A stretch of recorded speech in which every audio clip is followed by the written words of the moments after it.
My name is Cherry and I write Angst. This is chapter 2 of Waterlogged titled Home. And the summary is what happened after the sludge villain incident. Katsuki Bakugo was escorted home by 2 police officers after being checked by on-site medics and then taken to the hospital just to be safe. He was attacked by some kind of sludge villain while walking home with those extras who thought they were friends. He didn't care. They were easy enough to talk to, and far less annoying compared to the rest of his pathetic classmates, but he still hated them.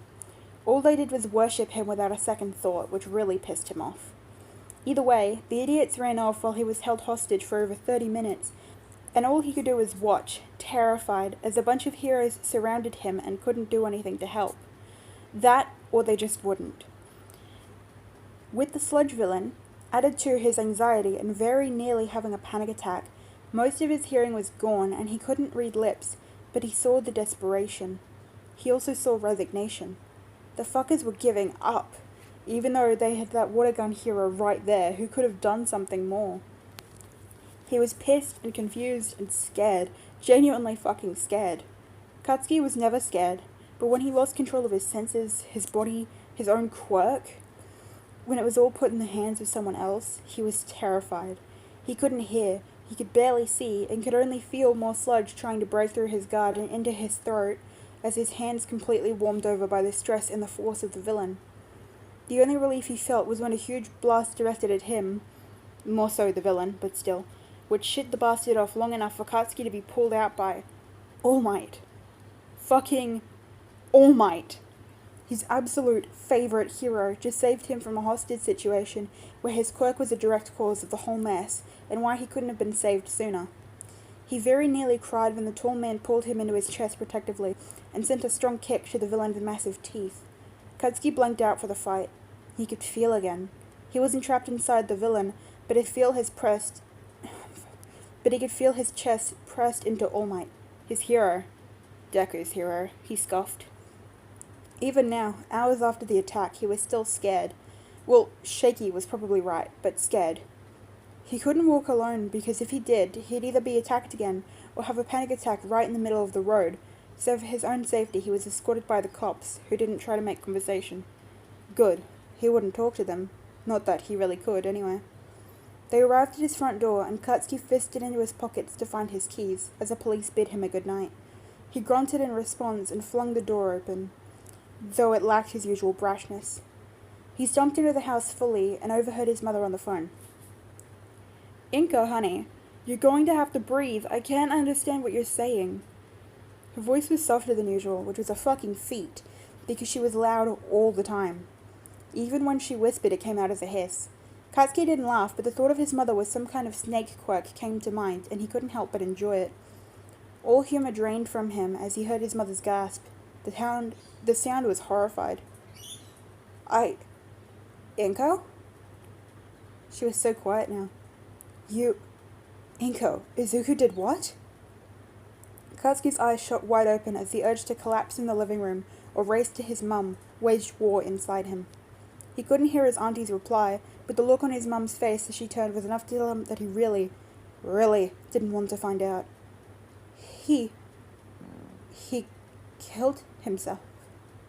Mitsuki's voice broke, tears running down her face even as she tried to hold it together. Her eyes locked on Katsuki and the reality dawned on them both.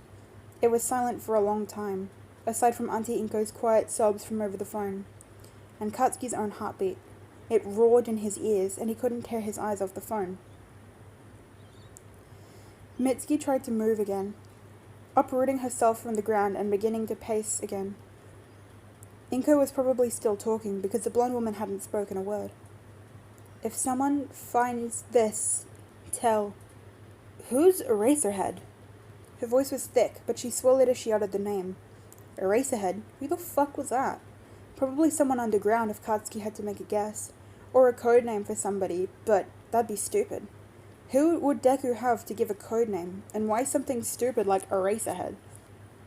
Mitsuki's next breath snapped the boy back to the present, somewhat. The mystery of Eraserhead could wait. He still had to know if Deku actually... "Katsuki?" His mother's voice stopped him again. His eyes snapped to hers and she looked concerned, but mixed with her usual fury. It would normally make the explosive boy want to rage, Why was she looking at him like that? But today was not the day. Where did you go after school? He felt like she was trying to keep her voice neutral.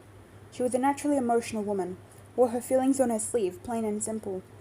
Her overwhelming dread hit him like a truck, and he almost stumbled back from the force of the words alone. What was she trying to say? Did she think he had something to do with it? He paused. If she was thinking that, she wasn't wrong. Obviously, she wasn't wrong. Katsuki told him to take a swan dive off a roof earlier that day. What a fucking idiot. He coughed, voice thick. I was with some classmates, and we were just, I don't know, fucking walking around. He trailed off. His mother's determined glare stayed fixed on him. The house was silent, waiting for him to continue. And then, Mitsuki directed, the boy rolled his eyes out of habit. And then I got fucking attacked by a villain and got held hostage. Are you fucking satisfied? He tried to yell, but his voice was thick and choked. His throat constricted as tears and the overwhelming guilt and fear he tried to fight back boiled to the surface. He didn't cry in front of All Might. He didn't cry in the hospital, and he wouldn't fucking cry now. His mother's eyes softened for a split second, then widened even more than before. What?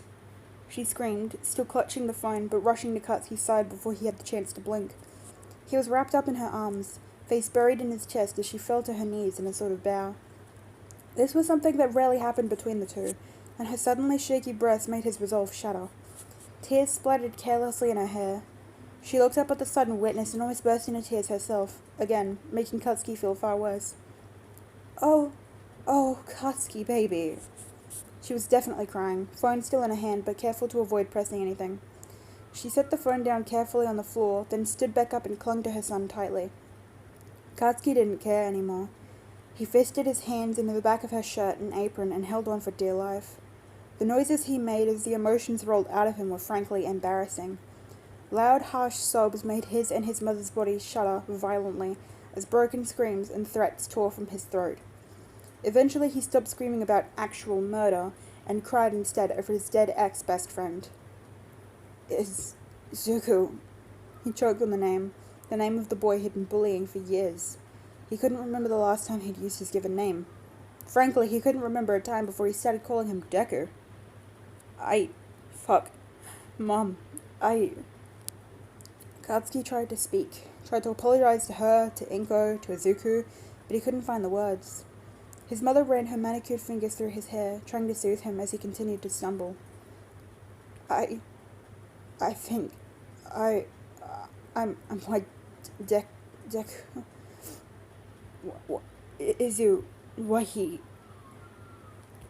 He tried to suppress a sob that rippled through his body, but with his teeth clenched hard, he could only let out a pathetic whimper instead.